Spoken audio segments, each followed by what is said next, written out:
Fidèle à ses principes d'éveil citoyenne, le ballet citoyen avant l'insurrection, pendant et après a toujours mené des actions allant dans le sens de la veille citoyenne, s'inscrivant ainsi surtout dans ce tournant combien décisif de l'histoire de notre pays. Le ballet citoyen est partie intégrante d'un projet dénommé Participation citoyenne de la jeunesse au suivi de la transition dans 4 communes du Burkina Faso, notamment Ouagadougou, Koudougou, Kaya et Bobo-Dioulasso. S'inscrivant dans cette dynamique, nous nous donnons rendez-vous ce soir pour en parler justement avec quelques membres du ballet citoyen et ce pour se poser la question quelle serait cette refondation pour un Burkina nouveau post-transition, question qui va certainement trouver réponse auprès de nos deux invités que sont monsieur Olivier Sawadogo, membre du ballet citoyen, responsable zone 3 donc de Ouagadougou. Bonjour monsieur Sawadogo.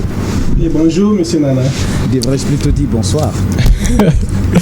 Bonsoir. Et à côté de vous, monsieur Dakisaga Marcel, il est juriste de formation, coordonnateur régional de Ouagadougou, membre également du ballet citoyen. Bonsoir monsieur Dakisaga. Oui. Bonsoir monsieur Nana et bonsoir à tous les auditeurs. Merci déjà à tous les deux d'avoir répondu présent à notre invitation pour justement parler de ce projet-là qui veut que nous impliquions davantage cette jeunesse à la prise des décisions, surtout dans ce tournant décisif de l'histoire de notre pays. Je l'annonçais en introduction. Alors, commençons déjà par faire de plus amples connaissances avec ce projet. Monsieur Sawadogo, de quoi s'agit-il? Bien, merci monsieur Nana. Je vais commencer par dire bonsoir à tous les auditeurs de la radio Watt FM. Alors, comme vous le savez, le ballet citoyen est un mouvement de la société civile qui a comme vision un Burkina, une société juste et intègre dans un état de droit démocratique. Alors, nous nous fixons comme mission de constituer une force de proposition et de pression pour un changement social par l'engagement citoyen. Alors, il faut dire que depuis octobre 2022, nous mettons en œuvre le projet intitulé Participation citoyenne de la jeunesse au suivi de la transition. Alors, comme vous l'avez mentionné, ce projet se déroule dans 4 localités du Burkina, à savoir Bobo-Dioulasso, Kaya, Koudougou et bien sûr Ouagadougou. Et dans ce projet, nous sommes accompagnés par le NED, qui est le National Endowment of Democracy, qui est une organisation américaine qui soutient et accompagne les associations qui œuvrent dans le cadre du suivi des politiques publiques. Alors, il faut dire que l'objectif principal de ce projet, c'est d'inciter les jeunes à la participation consciente et active au suivi de la transition. Et c'est dans ce sens que nous sommes là ici pour cette émission interactive qui a pour thème quelques réformes pour un Burkina nouveau post-transition. D'accord. Voilà. Et cette émission vise, en tout cas dans un premier temps, à faire des propositions, à donner des pistes de réforme pour une refondation du Burkina Faso. Et dans un second temps, c'est de recueillir les avis, les propositions des populations en ce qui concerne justement ces réformes à mener sous la transition. D'accord. Cette fois-ci, je vais peut-être poser la question. On va diversifier un tout petit peu. Monsieur Dakisaga, très souvent, il s'est dit que après l'insurrection de 2014, il n'y a plus rien à faire. Le ballet citoyen devrait ranger son ballet. Est-ce que vous êtes de cet avis-là et pourquoi encore on continue à être sur le terrain? Ok, merci beaucoup pour cette question. Je pense que l'insurrection était un processus parce que dans le processus de la tenace et de la bonne gouvernance, il y a des processus. L'insurrection était un processus et la suite devait être maintenant l'engagement total. D'accord. Et effectivement des réformes, la participation de toute la population pour que ces réformes-là aient cours. Et il faut une société civile consciente, en tout cas, qui puisse amener la masse sur cet engagement-là, pour en tout cas amener les gens à mettre en œuvre les différentes idées, les différentes réformes pour aboutir à la démocratie véritable dont nous projetons. Mais si on range les balais, je pense qu'on va refaire un retour en arrière et cela n'arrangera pas ceux-mêmes qui ont projeter en tout cas cette idée de changement à travers l'insurrection. D'accord. On va préciser, pour tous ceux qui nous suivent aussi, vous êtes invités à prendre part à l'émission. Vous pourrez donc intervenir en direct au 07 86 26 26, 72 73 90 et 90. Mais en attendant, on va s'entretenir avec nos invités avant peut-être de vous permettre vous aussi d'apporter vos différentes contributions. Monsieur Sawadogo, tout à l'heure vous parliez d'engagement, je vous prête le mot, intelligent, conscient. C'est quoi? Il y a une nuance à faire et pourquoi on parle de cet engagement conscient et citoyen? Oui, effectivement, parce que, comme vous le savez, la veille citoyenne, c'est un processus qui vise à exprimer une opinion afin d'aboutir à un changement ou d'influencer en tout cas une décision publique. Alors, pour mener à bien ce processus, il faut un certain nombre de valeurs qu'il faut incarner. Déjà, il faut être conscient, il faut être patriote, il faut accepter s'informer et se former pour pouvoir mener à bien, en tout cas, la veille citoyenne. C'est pourquoi nous parlons d'engagement conscient et actif. D'accord. Je vous pose la question parce que l'actualité aussi veut que cela soit posé, parce qu'on voit certainement beaucoup de personnes qui disent soutenir la transition et parfois aussi il y a des remue-ménages à ce niveau, il y a des oppositions. C'est pourquoi je voudrais bien qu'on fasse bien la part des choses. Est-ce que soutenir ou accompagner un élan de transition, c'est se fermer à toute autre critique? Voilà, si je peux appeler les choses comme ça. La question, la réponse à qui veut la prendre? D'accord, merci beaucoup. Je pense que je vais la prendre. Et nous pensons que d'abord, soutenir la transition, c'est pas soutenir forcément les acteurs, c'est soutenir la réalité, la sincérité, et c'est soutenir les actions. Les actions qui vont amener à un changement véritable. Si nous disons que nous soutenons la transition, nous soutenons le meilleur pour le Burkina. Et donc, on ne doit pas se fermer à toute critique. Mais il ne faut pas aussi que les critiques soient des critiques pour des critiques.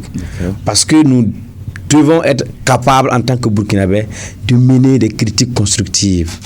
Et c'est ça qui doit être pour tout Burkinabé, que je sois pour la transition ou contre la transition, que ma proposition, que ce soit une proposition, que ce soit une critique, la finalité doit être qu'est-ce qu'on fait pour la construction du Burkina de demain. D'accord. Voilà. Et justement, dans cet élan, vous essayez d'apporter des pistes de réponse à la question. Venons-en au fait, parlons-en. Quelles sont ces propositions-là que vous faites vis-à-vis de cette transition pour un Burkina nouveau, comme vous le dites vous-même? D'accord, merci beaucoup. Pour un Burkina nouveau, nous pensons qu'aujourd'hui, c'est la première question pour nous des réformes au Burkina. Nous sommes en période de transition. Et on a coutume de dire que les périodes de transition sont vraiment une période propice pour les réformes. Parce qu'on n'est pas lié par une branche politique, on est dans la neutralité entre griffes. Et nous espérons que la période de transition est cette période où on doit se déshabiller de tout intérêt partisan et autres et s'habiller de l'habit du Burkina. Et il y a des problèmes qu'on doit se poser. Qu'est-ce que nous voulons pour le Burkina de demain, de 10 ans, dans 30 ans, dans 50 ans? Demain, qu'est-ce que nous voulons léguer à la génération? Et la question que nous devons nous poser, quelles sont les valeurs que nous voulons incarner? D'accord. Si nous nous posons ces questions, qu'est-ce qu'on veut pour demain? Quelles sont les valeurs qu'on y met dans ces réformes-là? Je pense que c'est le début déjà de ce que nous voulons. Et nous pensons que ces réformes aussi doivent avoir 3 caractères. Allez-y. Il faut que ces réformes soient sincères. Il faut que nous, comme je le disais, il faut qu'on dise c'est le Burkina d'abord. Quelle réforme pour le Burkina? Ça doit être sincère. Les réformes doivent être participatives. Parce qu'il ne faut pas faire des réformes, on s'assoit dans un bureau ou dans un truc, on fabrique des réformes que la population ne connaît pas, que la population n'a pas participé. Et enfin, il faut que des réformes soient, en tout cas, les gens adhèrent. Donc, il faut qu'il y ait de l'adhésion. Donc, ce que nous disons, il faut que ça soit sincère, il faut que ça soit compréhensible, il faut qu'il y ait de l'adhésion.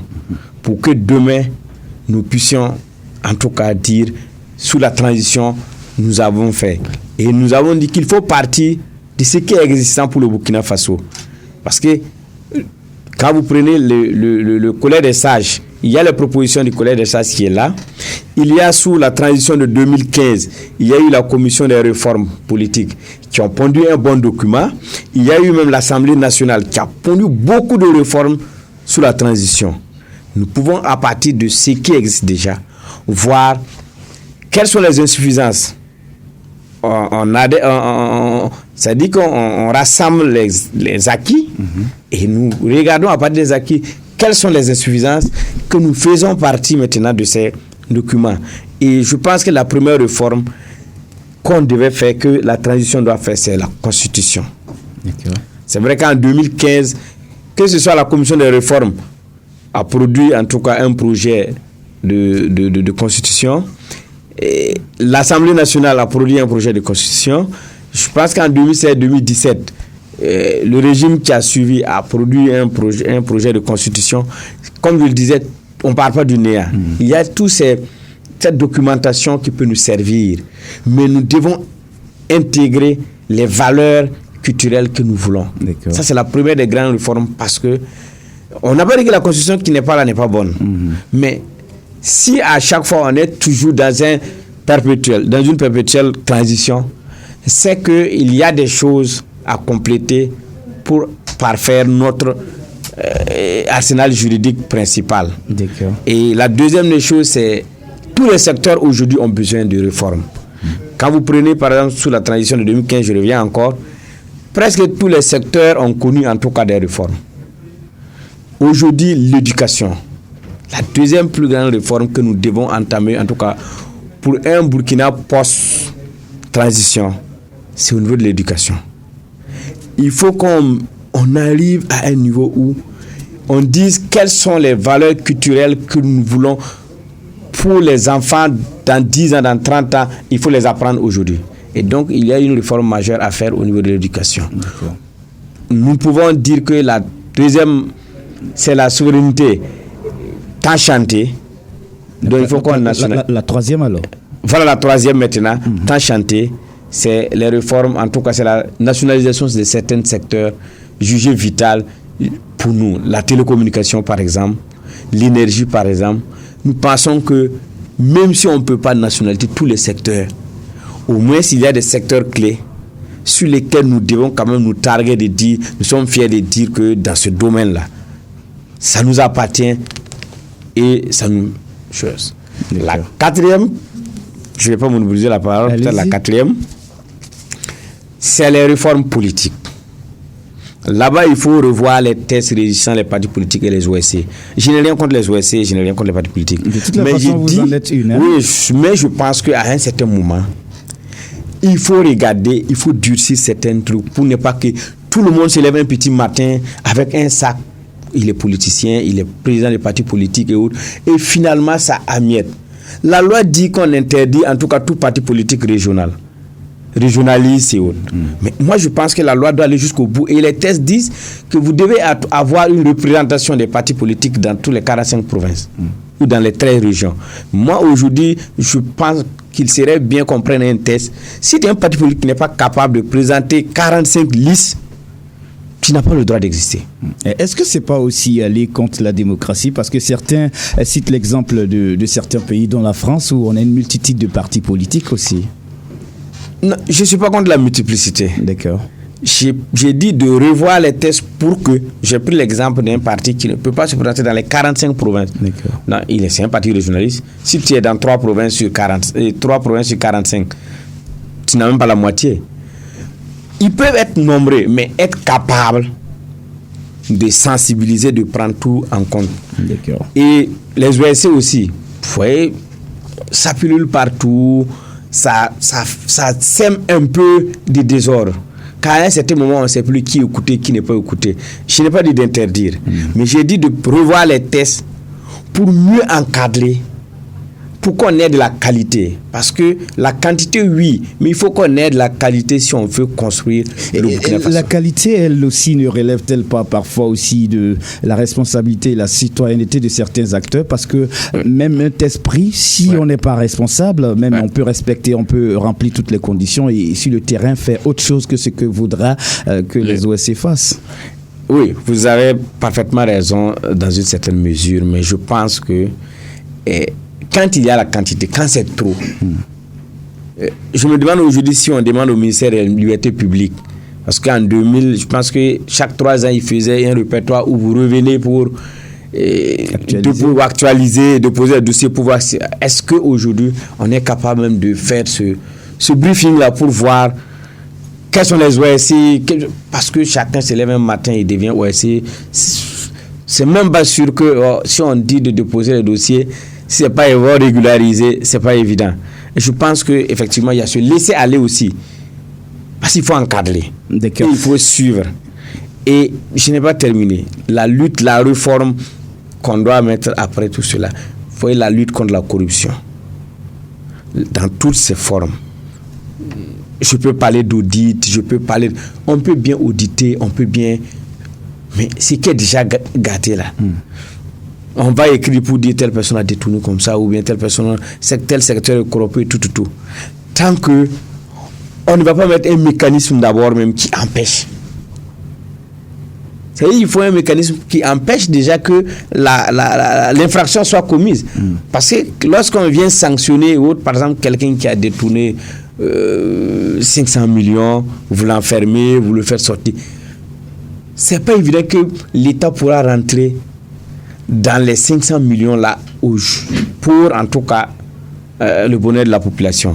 Donc nous trouvons que toutes ces réformes là, on va dans le débat peut-être que c'est peut-être pas d'actualité, c'est peut-être dépassé, mais toutefois certains actes sont proscrits par les lois même, mais pourtant on trouve toujours le moyen de contourner à ses fins, donc on arrive à poser des actes de corruption. Et il dit qu'il faut prendre des mesures. Est-ce qu'on ne tourne pas en rond aussi et puis on ne crée pas un précédent? Parce que si ceux qui ont commis l'acte, vous êtes juriste, on dit que ça peut créer, j'ai pas l'expression, mais on dit que ça peut créer un antécédent. Et puis une jurisprudence, je pense que c'est ça l'expression. J'ai pas été puni lorsque j'ai commis. Et donc, quelqu'un aussi s'inspire de cet exemple-là, il se dit qu'il ne sera pas puni. Oui. Je pense que la réforme, c'est ça. Parce que lorsqu'il y a un test qui n'a pas de sanction, je vous avoue que ça ne va pas aller trop loin. D'accord. C'est vrai qu'aujourd'hui, on est dans la politique peut-être de récompenser ceux qui font mieux. Mais est-ce que ça décourage ceux qui sont dans l'infraction? D'accord. Monsieur Dakisaga Marcel, juriste, coordonnateur régional du Balai citoyen. On va permettre à monsieur Sawadogo aussi de s'exprimer. Il a égrené quelques pistes pour ce Burkina nouveau post-transition dont nous faisons cas. Est-ce qu'à cela, il y a certains points que vous aimeriez bien ajouter? Bien, merci. En tout cas, il a très bien énuméré des pistes. À cela, ce que je peux ajouter, c'est que ces réformes-là doivent vraiment tenir compte des réalités des Burkinabés. Ça ne sert à rien d'aller quelque part encore, copier des textes, copier des lois pour venir encore essayer d'imposer. Ça ne va pas marcher. Il faut prendre le soin d'étudier nos coutumes, nos mœurs, pour élaborer des réformes qui tiennent réellement compte de nos préoccupations, qui tiennent compte de nos réalités. Il faut aller sur le plan juridique, il faut faire beaucoup de réformes parce que beaucoup de nos textes ne sont pas en phase avec nos réalités. La raison pour laquelle les populations ne se sentent pas concernées, donc on viole facilement ces textes-là. Et aussi, il a insisté sur quelque chose dont j'aimerais insister aussi, c'est la lutte contre la corruption. Je pense que c'est la source de beaucoup de nos maux. Parce que quand on laisse les gens détourner le fonds public pour leur propre compte, et après, il n'y a pas de sanctions, ça incite les autres à le faire. Et après, eux aussi, on ne peut pas les sanctionner. Vu qu'on n'a pas sanctionné ceux qui avaient fait auparavant, difficile de sanctionner ces gens-là. En ce temps, c'est des deniers publics qui sont dilapidés, qui vont dans les poches d'individus, alors que ça aurait pu servir à construire des routes, des écoles, des hôpitaux. Donc, il faut vraiment prendre des mesures pour lutter efficacement contre la corruption. D'accord. Des mesures pour lutter efficacement contre la corruption. Là, nous sommes en train de parler de votre regard pour ce qui concerne une refondation pour un Burkina nouveau. Ce sont les pistes que propose le Balai citoyen. C'est une émission que nous réalisons. Certainement que ceux qui nous écoutent vont peut-être se poser la question de savoir, mais on est dans un contexte assez atypique. Il l'a dit, M. Dakisaga, les transitions sont les périodes propices pour des grandes réformes. Et pourtant, pour certains, il y a un goût d'inachevé, surtout avec cette première expérience que nous avons eue en 2015. Ok, merci. Goût d'inachevé, je veux dire, il y a de l'insatisfaction parce que pour certains, cette transition de 2015 aurait permis de faire, c'est vrai que vous avez cité quelques cas, mais on a l'impression pour certains en tout cas que ce n'est pas arrivé comme dirait l'homme de la rue. D'accord, je peux peut-être comprendre ces personnes parce que la transition de 2015,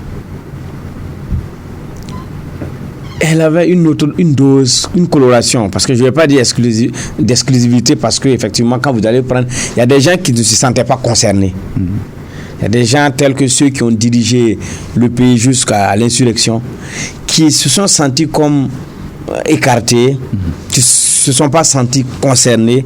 Donc du coup, ceux qui avaient la gestion de cette transition et vu aussi les 13 mois, ont fait de ce qu'ils pouvaient, du mieux qu'ils pouvaient. On peut en dire autant aussi avec ce qu'on a évincé du pouvoir aujourd'hui. Oui, non, aujourd'hui, je pense que depuis octobre, je ne vais pas dire qu'ils sont dans la sincérité ou bien ils sont en tout cas dans l'hypocrisie, mais on a une adhésion entre griffes. C'est ce que je disais, qu'il faut que la réforme soit inclusive. Il ne faut pas regarder seulement ceux qui disent allons. Quand vous prenez la transition de 2015 par exemple, et il y avait les forces politiques, la société civile, les forces militaires, il y avait une répartition au CNT. Une répartition de 30-30 je pense au CNT pour faire les 90 composants. Mais aujourd'hui on voit que ça n'a pas respecté cette chose. Mais, par contre, sur le terrain, les gens accompagnent le mouvement. Est-ce par sincérité? Est-ce par intérêt? Je ne rentre pas dans le fond. Mais dans la forme, on voit qu'il y a une décision. D'accord. Maintenant, si les décisions qui sont prises pour ces réformes, si l'élan est partagé, et que tout le monde comprend, et qu'on dit c'est pour le Burkina, et que tout le monde comprend, je pense qu'on pourra... C'est un autre processus qui a commencé. Voilà pourquoi j'ai dit, prenons ce qui a été fait en 2015 et même au-delà, que nous intégrons en regardant les insuffisances, c'était où, et repartons en tout cas, en ajoutant en tout cas de la terre à la terre, pour que, au moins à la sortie de cette transition-là, qu'on ait quand même un consensus sur quelque chose. Nous avons des réformes pour le Burkina de demain. D'accord. Voilà. Ajouter de la terre à la terre, c'est d'ailleurs ce qu'on va faire. On va permettre aux auditeurs de pouvoir interagir avec nos invités, qui, je rappelle, sont Monsieur Sawadogo Olivier, responsable zone 3 Ouagadougou du Balai citoyen, Monsieur Dakisaga Marcel, juriste coordonnateur régional de Ouagadougou du Balai citoyen. Prenez part aussi à nos échanges au 07 86 26 26 72 73 90 et 90. Vos contributions, vos commentaires, mais aussi les questions sont attendues à travers ces deux numéros-là. On parle de réforme pour cette transition, mais aussi il y a cette réalité-là qu'est l'insécurité dont connaît notre pays. Est-ce que ça va ensemble que de parler de lutte contre l'insécurité et parler en même temps de réforme? Pour certains, ce serait peut-être incongru à l'image des élections qui posent parfois problème aussi. Bien sûr. Je pense que les réformes doivent beaucoup concerner le secteur de la sécurité. Parce que, comme vous le savez, l'une des causes de cette insécurité-là, c'est le délaissement de certaines populations, de certaines localités du Burkina Faso. Alors il faut que ces réformes-là envisagent un développement de ces localités-là. Parce qu'aujourd'hui, même si on dit que le terrorisme est fini, si les populations doivent repartir dans leur localité, dans les mêmes conditions où elles vivaient avant les attaques, il va s'indiquer dans quelques temps encore, si rien ne change, on va retomber dans les mêmes travers. Donc les réformes doivent également concerner ce secteur-là. Comment développer ces localités-là pour que, en tout cas, les mêmes causes ne produisent pas les mêmes effets. Je vais peut-être reformuler ma question. Ce que je veux dire, est-ce que nous sommes en train de parler de réformes pour certaines personnes, c'est pas bien perçu parce que la priorité doit être la lutte contre l'insécurité. Ce que je veux dire, comment est-ce que nous on justifie cela, vous, Balai Citoyen? Pourquoi on parle de réforme alors que pour certains, il faut mettre l'accent plutôt sur la lutte contre l'insécurité? D'accord. Merci beaucoup. Je pense que depuis 7 ans, nous vivons dans l'insécurité, en tout cas avec des hauts et des bas. Mais demain, parce que la transition aussi, la fin de la transition aussi, c'est un peu, le visage que la sécurité va prendre au niveau du pays dans 30 mois, dans peut-être 16 mois, 15 mois pour la fin de la transition. Parce que la transition même se situe dans un cadre d'insécurité, ce qui a envoyé la transition. Nous disons qu'effectivement, il faut penser au Burkina. Quand nous parlons de Burkina dans 10-15 ans, nous parlons d'un Burkina quand même qui s'est débarrassé des leaders terroristes, qui s'est débarrassé de l'insécurité. Donc du coup, il faut qu'on pense aussi au développement comme lui l'a dit. Parce que l'insécurité aussi, il y a un pan de développement. Il y a un pan de développement dans la question sécuritaire parce qu'on entend aussi dire que c'est passé, comme il a dit, c'est des zones qui ont été délaissées, c'est des zones qui ont été, ce qui explique en partie aujourd'hui, il faut un développement harmonieux. Et je suis d'accord que on ne peut pas parler aussi sans parler de la sécurité. Aujourd'hui, moi je pense que si tu es président au Burkina et que dans tes réformes tu n'intègres pas la sécurité, c'est que normalement on ne devait pas t'écouter. Si tu veux diriger le Burkina aujourd'hui, il va de soi que même l'après, une chose comme on appelle insécurité, l'après terroriste là, il faut intégrer la question de sécurité dans le processus de développement. Aujourd'hui, tout ce que nous devons faire, en tout cas à partir de maintenant, il faut forcément que... C'est là que je dis, par exemple, que la loi sur la réforme qui avait été adoptée, sur la réforme de la sécurité, du secteur de la sécurité qui avait été adoptée, peut aujourd'hui être revue pour dire, après 4 ans, depuis 2017 jusqu'à aujourd'hui, après 5 ans, qu'est-ce qui n'a pas marché que nous sommes toujours dedans? Est-ce que la loi a été adaptée dans le cadre de la lutte contre, par exemple, l'insécurité? Il faut revoir. Voilà pourquoi je dis qu'il y a beaucoup de secteurs où aujourd'hui on devait travailler à éplucher les insuffisances, à regarder comment l'adapter à notre sphère actuelle pour que demain on ne soit plus là à dire si on avait. Parce que après la transition, si c'est un parti politique, je ne sais pas qui reprend encore le pouvoir, ce seront les mêmes calculs de comment je conserve le pouvoir, qu'est-ce que je mets, quelle idéologie je mets pour pouvoir avancer. Du coup, ça va freiner la marche de certaines réformes. Et aujourd'hui, moi je pense que le secteur, en tout cas de la sécurité, doit être en tout cas revu. C'est toujours au 07 86 26 26 72 73 90 90. Allez-y, posez vos questions à monsieur Dakisaga et à monsieur Sawadogo pour en savoir davantage sur les propositions qu'ils font pour un Burkina Faso nouveau post-transition. On parle donc de ces réformes. On a un intervenant, on va lui permettre de peut-être poser sa question ou faire son commentaire. Bonjour, vous êtes en direct. Oui, bonjour monsieur David. Bienvenue à l'émission. C'est Ouedraogo Kassoum. Monsieur Ouedraogo Kassoum, nous vous écoutons. Ok, je voulais vraiment dire merci à Watt FM et à tout son staff et dire souhaiter la bienvenue au Balai Citoyen. Bon, tout de suite, la question que je voulais poser, c'est pourquoi ce silence du Balai Citoyen depuis longtemps? On sait qu'au temps du rock, beaucoup les gens reprochaient leur silence. Donc c'est autant de Damiba qu'ils se sont illustrés d'une certaine manière. Mais après, depuis l'arrivée du président Ibrahim, je ne les entends pas comme ça. Sinon, je suis vraiment d'accord avec ce qu'ils partagent, ce qu'ils ont développé sur le plateau. D'accord. Effectivement, je suis d'avis qu'il faut vraiment des réformes pour qu'on ait un lendemain meilleur. Maintenant, je me dis, la question que je pose encore concernant les balais citoyens, on sait qu'un balai a l'habitude de s'user. Quand un balai est neuf, ça débarrasse des ordures.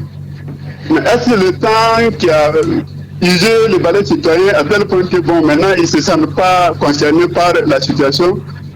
C'est une petite question que je pose aux invités. Merci bien. Merci beaucoup. Bon courage. Allez, belle soirée à vous, Monsieur Ouedraogo Kassoum. Merci bien pour votre participation. Merci également pour votre contribution. Des questions qui vont être répondues par nos invités. On va peut-être voir si on peut avoir d'autres questions. On va faire en série de 3. 07 86 26 26 72 73 90 et 90. Vous pourrez aussi apporter vos commentaires. Bonjour et bienvenue. Ou devrais-je dire bonsoir? Bonsoir, M. Nana. Bienvenue. Et Ouattara Cheikh. Monsieur Ouattara Cheikh, on vous écoute. Moi, je vais apporter juste un éclaircissement. Bon, j'aime pas trop, mais je suis de la coordination nationale. D'accord. Quand il dit que le ballon est sous roc, le ballon n'a rien fait, je m'inscris en faux parce que rien que sur la question sécuritaire, on a demandé à ce qu'on fasse une assise nationale parce que l'état de la nation ne permettait pas de faire d'élection. À l'époque, ça créait un tollé. Les gens n'ont pas voulu nous écouter. Bernard Bourman l'a si bien dit ce matin. Il n'y avait que des calculs politiques. En 2020, je pense que avec la modestie qui y va, on a fait tellement de propositions et tellement d'études que tout est là pour qui veut réellement vérifier. Et sur ce plan, c'est juste un éclaircissement que je voulais apporter. Merci bien. On reste des sentinelles. Et je ne pense pas que ce régime qui va venir peut diriger à la règle s'il faut. Merci bien, Monsieur Ouattara Cheikh. Vous intervenez en tant que membre également du Balai citoyen. Merci pour les éclaircissements. Bonsoir et bienvenue. Bonsoir, vous êtes en direct sur Watt FM. Allô? Allô, vous m'entendez? 07 86 26 26 72 73 90 et 90. Vous pourrez donc nous revenir en attendant que quelqu'un se signale pour des interventions probables. On va vous permettre peut-être, c'est vrai que monsieur Ouattara Cheikh qui intervenait en tant que membre du Balai citoyen a donné quelques réponses quant à la question de monsieur Ouedraogo Kassoum. Pour lui, vous êtes silencieux depuis le départ du président Blaise Compaoré. Si vous le permettez, on le prend tout de même. Bonsoir. Allô, bonsoir. Non, ça ne va pas. Donc, on va essayer de répondre à cette question-là. Pour monsieur Kassoum Ouedraogo, vous n'êtes pas présent, on ne vous sent pas, vous êtes un peu absent depuis le gouvernement du ROC. Pourquoi c'est comme ça et pourquoi il a ce sentiment? En tout cas, monsieur Ouattara Cheikh a essayé de répondre, mais vous, on vous écoute tout de même. Ok, merci beaucoup. Je remercie en tout cas. C'est monsieur Kassoum. Voilà, en tout cas pour l'intérêt qu'il porte à l'émission et pour l'intérêt qu'il porte au ballet. Parce qu'effectivement, il a fait en tout cas une chronologie de l'histoire du ballet. Et comme l'a dit, effectivement, nous ne sommes pas silencieux. C'est vrai qu'aux premières heures du ballet, effectivement, nous a connus, en tout cas dans la rue. Mais après le processus démocratique en 2016, il fallait aussi que la manière d'aborder les questions change. D'accord. Parce que nous sommes dans un processus où le pouvoir a été élu démocratiquement, comme vous le dites. Est-ce qu'il faut aller encore à l'affrontement, à la rue pour faire chose? Non, il fallait aussi une autre manière d'affronter les questions qui se posent, parce que on se dit que c'est des gens qui ont donné leur quitus démocratique, par exemple, à Roch pour gouverner. Il fallait quand même établir le bilan, de voir est-ce qu'en une année, qu'est-ce qu'il fait. Mais je pense que le balai n'est pas resté silencieux. C'est la forme de la lutte qui a changé. C'est la forme de la lutte qui a changé, parce que sous le balai, je pense qu'on ne pouvait pas faire 3 mois sans en tout cas une déclaration. Mais peut-être que vous manquez aussi parfois de communication. Voilà, je vais prendre même des exemples. Quand vous prenez Waïouya 2018, le balai citoyen a fait une motion où il a demandé de laisser tomber la question du référendum et d'utiliser cet argent-là, en tout cas dans le cadre de la lutte contre le terrorisme. Ça, c'est un exemple concret. En 2020, le balai a porté, après l'affaire de Solan, le balai citoyen a porté plainte contre le gouvernement pour, en tout cas, non-assistance à la population de Burkina en proie à l'insécurité.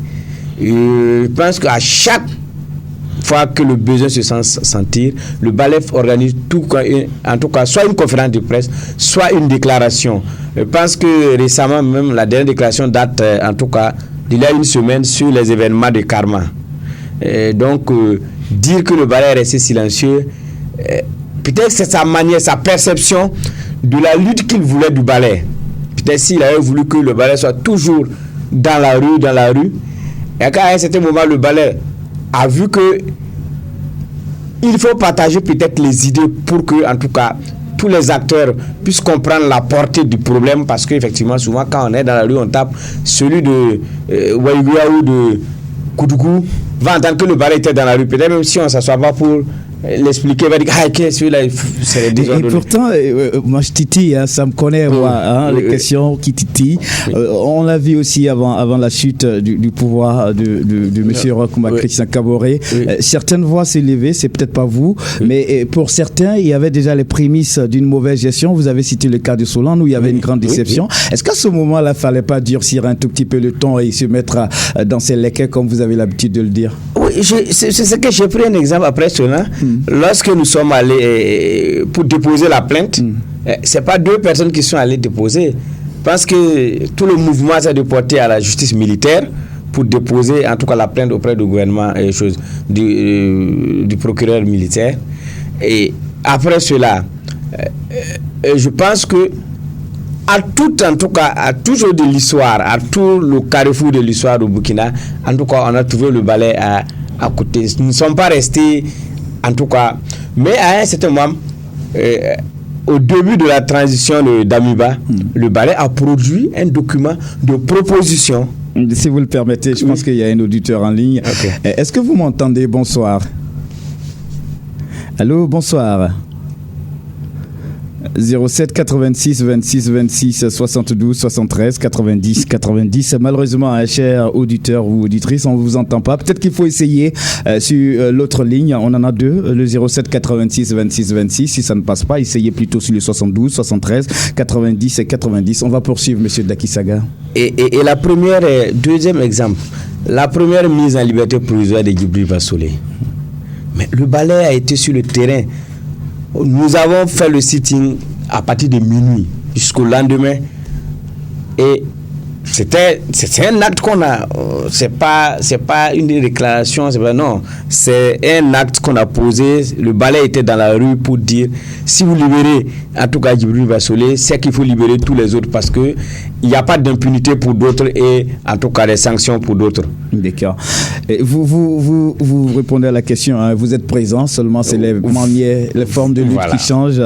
Justement, ici, le projet dont vous êtes partie intégrante parle aussi d'une certaine participation de cette jeunesse. Est-ce qu'aujourd'hui, à l'heure actuelle, si vous devriez dresser un bilan, vous sentez une certaine participation? Est-ce qu'il y a une satisfaction vis-à-vis de cette participation de notre jeunesse? Bien sûr.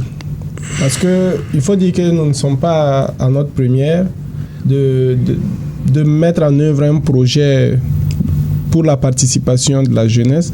Nous le faisons depuis 2017 et nous pouvons dire que dans les différentes localités où nous sommes intervenus, en tout cas, il y a eu un éveil de conscience auprès des jeunes. Il y a eu des informations qu'ils ont reçues et qui va certainement contribuer à à les amener à s'intéresser beaucoup plus à la gestion de la chose publique. D'accord. Et d'accord, merci bien pour cette question. 07 86 26 26 72 73 90 90. Vous réagirez aussi, si vous le voulez bien, à cette émission en apportant vos différentes contributions, toujours dans cette participation citoyenne. Aujourd'hui, vous avez fait cas tout à l'heure des OSC un peu partout qui pullulent, disent soutenir, n'est-ce pas, cette transition-là. On a vu aussi avec le week-end une forte mobilisation. Est-ce que c'est cela, ça rimait à la participation citoyenne? C'est une question de pédagogie. Je pense que ce beau monde de samedi a été mobilisé par une coalition d'OSC. C'est comme je le disais, dans la forme, il y a une adhésion. On ne rentre pas dans le fond parce que le fond peut être disparate, chacun peut être allé. On vous connaît pour votre franc-parler, voilà. Citoyen. Allez-y. Chacun peut être allé de ses propres intérêts. Quelqu'un peut être allé parce qu'il voulait un t-shirt, quelqu'un peut être allé parce qu'il partageait effectivement l'engagement des organisateurs, on peut aller avec le mal. Mais nous pensons que aujourd'hui, la vraie adhésion,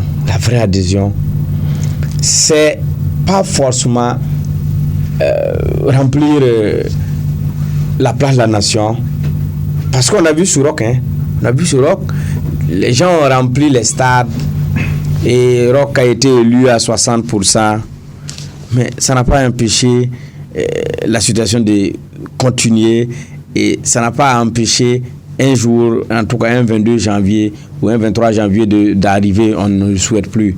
Mais nous pensons que nous devons seulement mener des actions. C'est les actions sur le terrain de la lutte contre le terrorisme. Et je pense qu'effectivement, j'ai vu beaucoup de gens qui ont dit là-bas qu'on n'a qu'à rouvrir, on n'a qu'à rouvrir la liste pour les inscriptions des VDP. Je pense que c'est salutaire.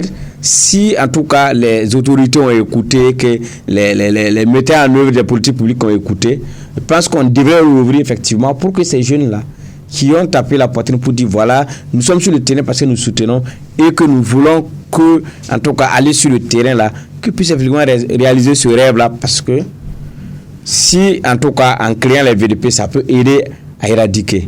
Et que des gens sont prêts à aller, il n'y a pas de problème, il suffit de les encadrer, il suffit en tout cas.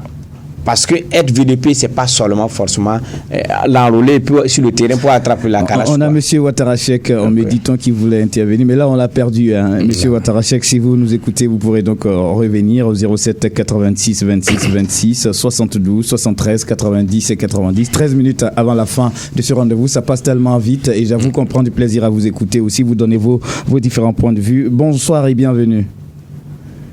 Julien, je pense qu'on a un problème avec cette ligne.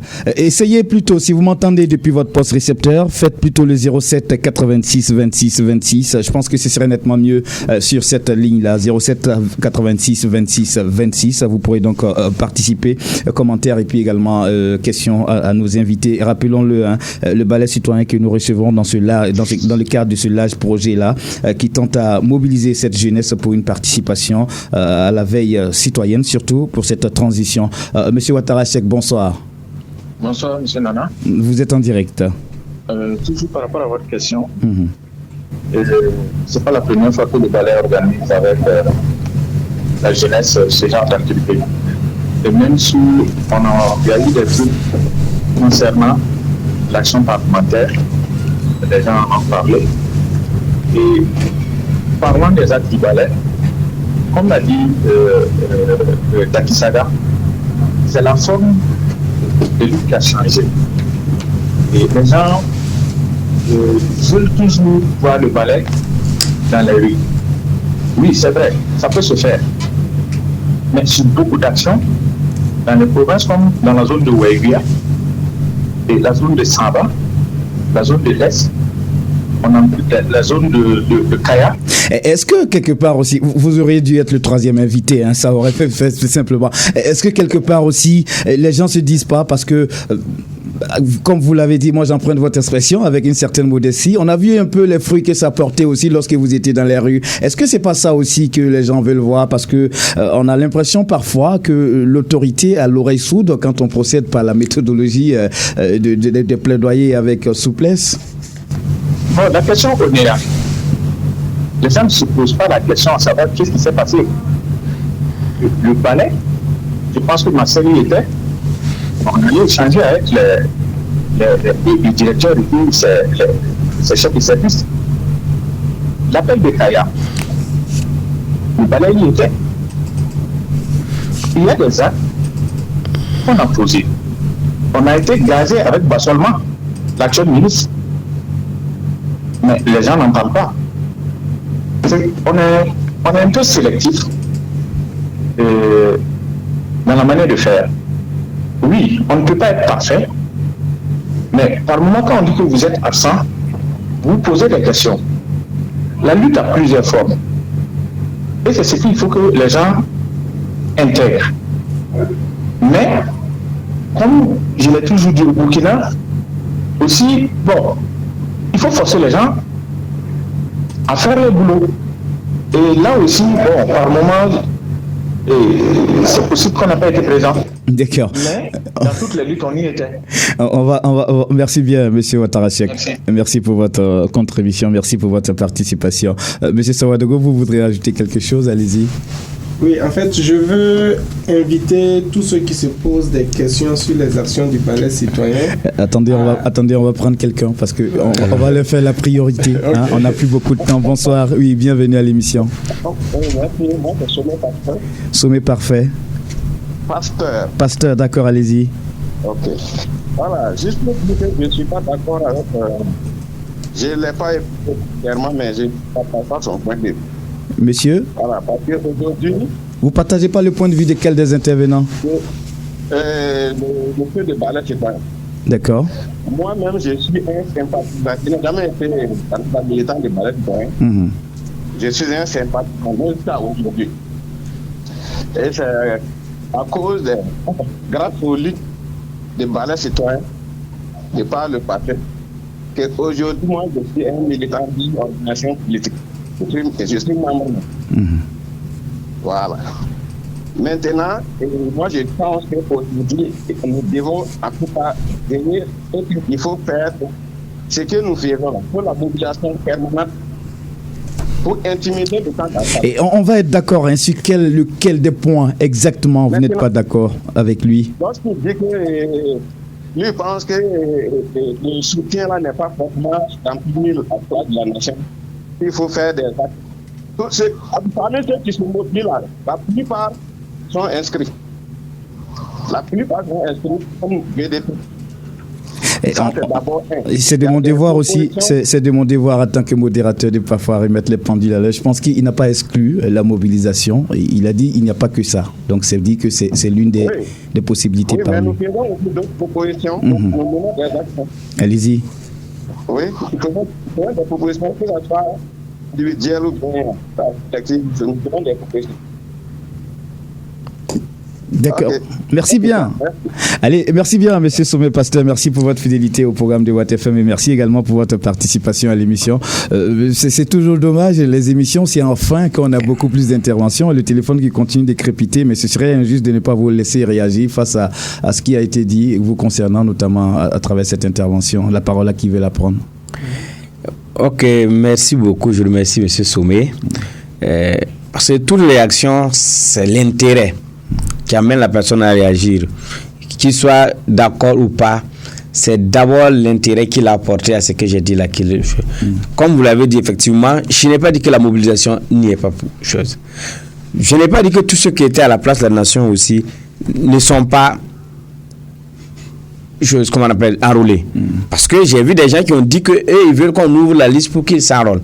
Donc ça veut dire qu'il y a des gens qui ne sont pas encore enrôlés. Il y a des gens qui sont enrôlés, mais il y a des gens qui demandent à être enrôlés toujours. C'est ça que je dis, si les politiques publiques, en tout cas les autorités, sont en tout cas à l'écoute de ces personnes-là, qui permettent à tout le Burkinabé qui veut effectivement réaliser ce rêve, d'aller au front pour apporter plus de sécurité, de le faire, ça montre encore plus l'adhésion de cette jeunesse-là à la politique qui est mise en œuvre.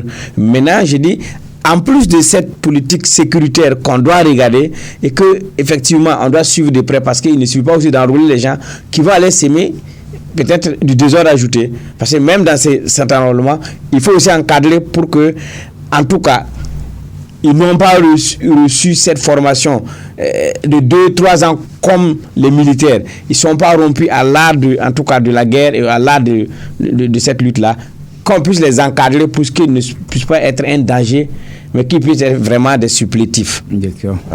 On va s'accorder aussi, ce soir nous parlons de votre regard quant aux différentes réformes à adopter pour une transition réussie, Burkina post-transition, nouveau. Mais c'est toujours la contrainte temps dans les émissions télé et radio. Je m'en voudrais tout de même de vous laisser partir sans avoir le regard du ballet citoyen sur l'allure que prend cette transition, notre transition aujourd'hui. Quelle appréciation de façon générale et puis même spécifique par moment vous faites de cette transition-là aujourd'hui? Ou bien vous voulez parler à votre nom propre sans parler au nom du ballet citoyen? Non, je peux parler. D'accord, allez-y. En tout cas, nous pensons qu'aujourd'hui, tout acteur de la transition, comme je l'ai dit au début, doit avoir de la sincérité dans ce qu'il pose comme acte. Voilà. Et si les acteurs, en tout cas d'aujourd'hui, ont de la sincérité, mettent de la sincérité dans tout ce qu'ils posent comme acte, nous n'aurons pas de problème, en tout cas pour un Burkina post-insurrectionnel. Et je n'avais pas terminé sur les propositions parce que j'ai une proposition qui me tient à cœur. C'est la réforme, en tout cas, sur la politique. Je vais parler des partis politiques. Je pense qu'aujourd'hui, on devrait en tout cas mettre en place une loi qui va en tout cas frapper d'indignité ceux qui ont dirigé et ceux qui dirigent, ceux en tout cas d'une manière ou d'une autre ont été en tout cas la cause, parce que si on met cette loi, des enquêtes pourront être faites de façon impartiale et aboutir en tout cas à un nettoyage du scurry. On n'y rentrerait pas dans l'exclusion parce que... Non, pas dans l'exclusion, parce que c'est comme on parlait de la sanction. Ici, l'indignité, c'est une sanction. Voilà pourquoi je parle d'enquête. Il faut qu'on arrive à épulcher, parce que si nous voulons une génération de demain, débarrasser de la corruption, débarrasser en tout cas de certains tares, il faut qu'on crée ces conditions. Et il faut qu'on écarte en tout cas, qu'on peut livrer là du blé. Mais dans tous les cas, il y a une justice qui est là pour ce travail. Oui, mais il faut que la justice, le juge n'applique que ce que le droit a posé comme règle de base. Voilà pourquoi j'ai dit il faut prendre une règle de droit. D'accord. Pour dire voilà, et à partir de là, la justice va faire un travail qui va nous amener à une société que nous espérons meilleure. Merci bien, Monsieur Dakisaga. On pourrait vous laisser parler. Monsieur Sawadogo, on va vous arracher aussi un mot de fin très rapidement. D'accord, je remercie en tout cas tous les auditeurs de Watt FM ainsi que toute l'équipe. Et j'invite en tout cas tous ceux qui veulent avoir des informations sur le ballet citoyen nous avons des plateformes où vous pouvez avoir les informations. Il y a la page Facebook, le ballet citoyen, il y a le site internet balletcitoyen.com où vous pouvez venir même au siège du ballet citoyen situé à Wayalguin où vous aurez toutes les informations que vous voulez. Vous verrez toutes les activités que le ballet citoyen mène. Peut-être un contact dans les zones. Oui, également dans chaque zone. Vous avez des représentants du ballet citoyen dans chaque arrondissement de la ville de Ouagadougou et même dans toutes les provinces du Burkina. Ah, donc vous êtes représentatif dans les 45 provinces. Oui. Monsieur Dakisaga, on peut prétendre au pouvoir politique? Non, non, sauf ça, parce que nous sommes la veille citoyenne. Il ne faut pas se substituer chacun à son rôle. Merci bien. Voilà, donc peut-être un contact rapidement.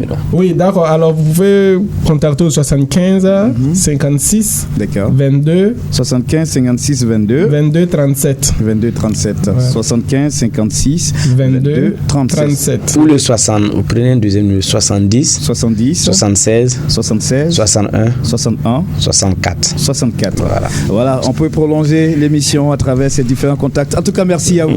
Merci à monsieur Olivier Sawadogo, responsable zone 3 de Ouagadougou du ballet citoyen, monsieur Dakisaga Marcel, juriste de formation, coordonnateur régional Ouagadougou du ballet citoyen. Vous étiez venu répondre à nos différentes questions entrant dans le cadre de ce projet participation citoyenne citoyenne de la jeunesse au suivi de la transition dans 4 communes du Burkina, notamment Ouagadougou, Koudougou, Kaya et Bobo-Dioulasso. Et spécifiquement, nous avons jeté un regard sur la refondation pour un Burkina nouveau post-transition. Merci à toutes et à tous pour votre constante fidélité. Restez avec nous, les programmes se poursuivent et surtout, faisons pas les choses seuls, car celui qui pense pouvoir tout faire seul se trompe, et celui qui pense que sans lui, les autres ne peuvent rien faire se trompe davantage. Au revoir et à très vite.